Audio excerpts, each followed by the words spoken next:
கடைசி காலத்தில் இறைப்பற்றில்லாமல் தீய நாட்டங்களின்படி வாழ்கிற ஏளனக்காரராக பரியாசம் பண்ணுகிறவர்களாக நாமும் மாறிவிடாதபடி காக்கப்பட வேண்டுமா?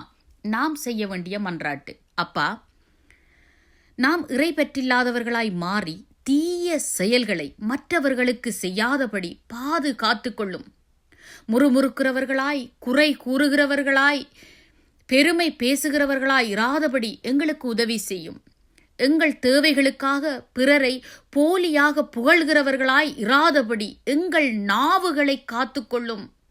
தேவனுடைய வார்த்தைகளை நினைவில் கொண்டு மனித இயல்பின்படி நடக்காமல் உமது விசுவாசத்தை அடிப்படையாக கொண்டு தூய ஆவியின் உதவியோடு வேண்டுதல் செய்து கடவுளின் அன்பில் நிலைத்து நின்று அவரது இரக்கத்தை பெற காத்திருக்கிற பிள்ளைகளாய் எங்களையும் குடும்பங்களையும் மாற்றும்.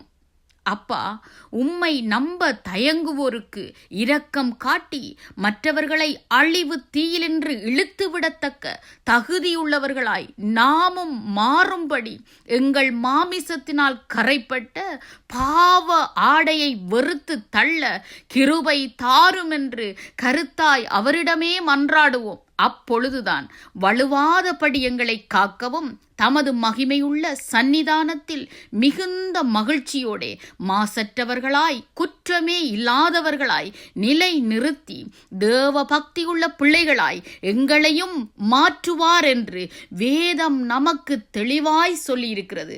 சத்தியத்தையும் அறிவீர்கள், சத்தியம் உங்களை விடுதலையாக்கும்.